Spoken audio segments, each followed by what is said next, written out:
अच्छे लोगों के साथ हमेशा गलत और बुरा ही क्यों होता है, जबकि जो लोग गलत काम करते हैं और गलत राह पर होते हैं वो खुश रहते हैं। भगवान श्री कृष्ण ने इसका उत्तर गीता में विस्तार से दिया है।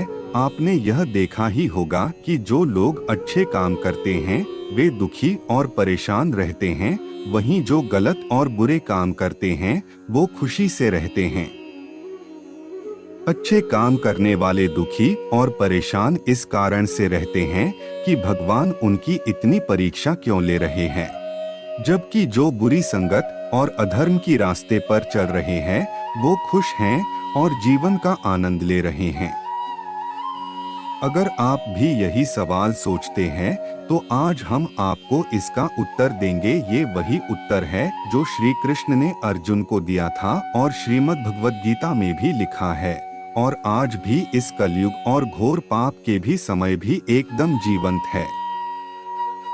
भगवद गीता में यह वर्णन है कि जब भी अर्जुन को कोई दुविधा होती थी तो इसके समाधान के लिए वे श्री कृष्ण के पास जाते थे। एक बार अर्जुन भगवान श्री कृष्ण के पास गए और कहा कि वे बड़ी दुविधा में हैं और इसका उत्तर चाहते हैं। श्री कृष्ण ने कहा कि क्या प्रश्न है। अर्जुन कहते हैं कि अच्छे और सदैव धर्म का पालन करने वाले लोग दुखी और परेशान रहते हैं, जबकि बुरा कर्म करने लोग खुशहाल दिखते हैं। अर्जुन के मुख से यह सुनने के बाद श्री कृष्ण मुस्कुराए और कहा कि व्यक्ति जैसा भी महसूस करता और सोचता है वह सदैव यथार्थ नहीं होता, बल्कि उसकी सोच पर अज्ञानता का पर्दा पड़ा होने के कारण ऐसा होता है। श्री कृष्ण की यह बात अर्जुन के भी समझ में नहीं आई तो श्री कृष्ण ने कहा कि उन्हें यह पता है कि अर्जुन तुम्हें यह समझ नहीं आया। श्री कृष्ण अर्जुन से कहते हैं कि पार्थ, मैं तुम्हें एक कहानी सुनाता हूँ, उसे सुनने के बाद तुम यह समझ जाओगे कि हर प्राणी को उसके द्वारा किए जाने वाले कर्म के अनुसार ही फल मिलता है। प्रकृति में हर कोई अपनी राह चुन सकता है, यह प्रकृति प्रदत्त होता है। अब यह मनुष्य के ऊपर निर्भर करता है कि उसे धर्म की रास्ते पर चलना है या अधर्म के। तब श्री कृष्ण अर्जुन को समझाने के लिए एक कहानी सुनाते हैं। नमस्कार मित्रों, कर्म फल चैनल पर आपका स्वागत है। मित्रों, अगर आपको यह जानकारी पसंद आए तो इस चैनल को लाइक, शेयर और सब्सक्राइब अवश्य कर दे और कमेंट बॉक्स में जय श्री कृष्ण अवश्य लिखे। आइए जानते हैं कि श्री कृष्ण ने कहानी में क्या कहा। किसी नगर में दो व्यक्ति रहते थे। उसमें एक व्यापारी था जो सदैव धर्म का अनुसरण करता था, प्रतिदिन पूजा पाठ करता, मंदिर जाता था, यथासंभव दान दक्षिणा भी दिया करता था। वह प्रतिदिन भगवान की पूजा अर्चना करता था, जबकि दूसरा व्यक्ति इसका ठीक विपरीत था। वह भी प्रतिदिन मंदिर जाता तो था, लेकिन पूजा पाठ नहीं बल्कि चोरी करने, उसे धर्म कर्म दान दक्षिणा से भी कोई मतलब नहीं था। समय ऐसा ही चलता रहा। एक दिन की बात है, बहुत जोर से बारिश हो रही थी, इस कारण मंदिर में भक्त नहीं थे और मंदिर में पुजारी अकेले थे। यह बात जब उस व्यक्ति को पता चली तो उसने सोचा कि यही सही समय है, चलो मंदिर में कोई नहीं है, चोरी कर लेते हैं। पुजारी पूजा पाठ में लगे हुए थे, उसने उनके नजर से बचते हुए मंदिर का सारा धन चुरा लिया। संयोग से उसी समय वह धार्मिक व्यक्ति भी मंदिर पहुंच जाता है। यह उसका दुर्भाग्य था कि मंदिर के पुजारी ने उसको ही चोर समझकर चिल्लाने लगते हैं, चोर चोर पकड़ो पकड़ो, और वहां बड़ी संख्या में लोग एकत्र हो गए और उन सभी ने उसे बहुत मारा पीटा। किसी तरह से वो वहां से बच पाया। जब वह वहां से निकला तो दुर्भाग्य ने फिर से उसके साथ नहीं छोड़ा। मंदिर के बाहर एक गाड़ी से टकरा गया और बुरी तरह घायल हो गया। फिर वो व्यापारी लड़खड़ाते हुए दुखी मन से अपने घर जाने लगा। तभी रास्ते में उसकी मुलाकात उस व्यक्ति से होती है जिसने मंदिर का धन चोरी किया था।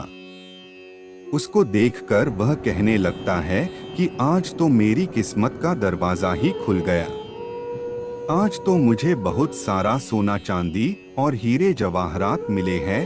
देखो, मैं कभी पूजा पाठ नहीं करता, दान दक्षिणा भी नहीं करता, फिर भी मैं आज धनवान हो गया। अब मैं ऐशो आराम से रहूंगा। यह सब कुछ सुनने के बाद उस धर्मार्थ व्यापारी को बहुत बुरा लगा। उसने यह सोचा कि यह कभी मंदिर पूजा पाठ करने के लिए नहीं गया था। जब भी गया तो सिर्फ चोरी करने मंदिर में गया था, जहां स्वयं भगवान रहते हैं।